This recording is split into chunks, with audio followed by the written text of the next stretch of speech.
Recently I've been having a problem with my exhaust. Normally it sounds like this, but after the last race, when I got in the car and I was driving home, it sounded more like this.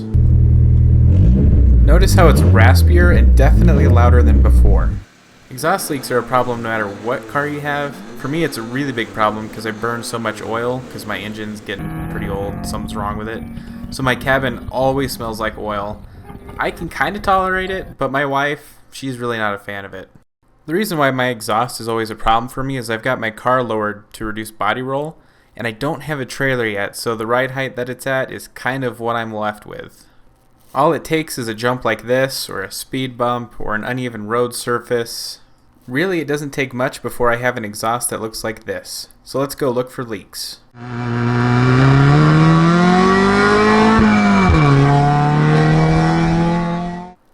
So the easiest way to find an exhaust leak is if it's below freezing outside. Now, I know you're thinking to yourself, 6 months out of the year, that's not really helpful advice. Or if you live in an area where it doesn't even get below freezing all year, maybe just skip this one. But if it is below freezing, what you can do is just turn your car on and let it warm up a little bit. And as it warms up, you can see I have an exhaust leak spilling out of there. And all I have to do is just wait for the pipes to warm up a little bit, and eventually the gases will begin to condense as they escape the leak. And it's pretty easy to spot if your leak is large enough or if it's in an area where you can view it. So what you can do if it's not below freezing outside is if you have a shop vac on hand, you can hook it up to your exhaust. Now what I'm going to do is I'm going to hook up the exhaust from the shop vac and not the vacuum portion to my tailpipe. And I actually got pretty lucky here. My shop vac hose is the exact same size as my tailpipe, so it just fit right in. And you can hook it up and just kind of brace the hose so it isn't going to blow out of the tailpipe when you turn on the shop vac. And the idea is that we're going to pressurize the exhaust system with the shop vac, and anywhere there is a leak there will be air coming out, and we can look for leaks this way. So you can see the hose moved a little bit when I tested out the system and turned on the shop vac, but it's not that big of a deal. As long as I'm getting some flow through the system, I can look for leaks. So let's see what that looks like when I give it a shot. So to test, I have the car up on jack stands and I've got my shop vac running, and this is definitely something you're going to want to have safety glasses on. With all of the flow coming through the exhaust, especially in my case where I have oil deposits in my exhaust, it's kind of blowing out oil mist and gravel and all kinds of things, so definitely you want safety glasses. And I also recommend having a sprayer for this test, so I was just kind of spraying my exhaust, looking for anywhere I could see air coming out, almost kind of like an old bicycle tire. And I can definitely see there's that huge leak in the back of the catalytic converter. Just a zoomed in shot here real quick, you can see the air kind of jetting out through that leak. So another technique is you can just use your hands to feel out where the leaks are. With the shop vac, I actually had so much air coming through the system and through that leak I had in the back.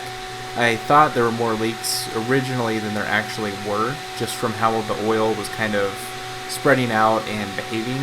So I just kind of felt it out and confirmed there's only the one leak in the back. So for this next test, we're going to be running the engine in the garage. So it's a good idea to open the garage so you can get some airflow, and that way you don't have a buildup of carbon monoxide, which is lethal. So it's a good idea not to run into that problem. So this method is very similar to what I was doing with the shop vac. The only difference now is I'm using the engine itself, and now I'm going to be having exhaust flowing out of any leaks I have instead of air like I did with the shop vac. So a word of caution here is the longer that you test with the engine idling, the hotter the exhaust is going to get. So you can see occasionally when I spray down the exhaust, and especially that Y pipe there, I'm getting little puffs of steam as soon as the water gets out of the exhaust. So it's kind of an indication that it's getting warm, and just something to watch out for that you don't accidentally bump into it and burn yourself. Now the difficulty using the engine idling like this is there isn't as much flow as there was using the shop vac, so it can actually be more beneficial instead of using the water jug to actually just kind of use your hand and again try to feel it out, and this time there will be little puffs of exhaust on your fingertip. So the last method is just get underneath the car and visually inspect for anything obvious. In this case, with my leak, it's actually really obvious.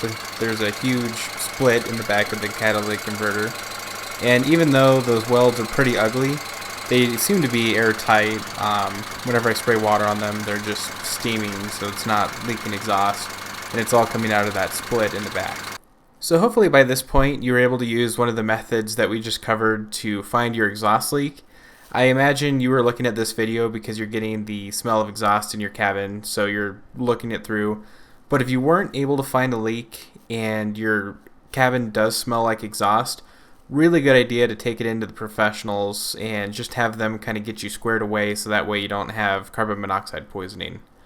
Now in this case, I had a flux core welder left over from a previous project, kind of a long story there.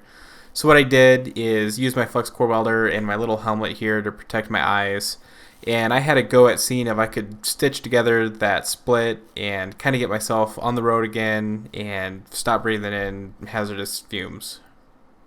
So here we are, inspecting my handiwork, and actually it's pretty ugly. But compared to some shop work I had before, it's not too bad.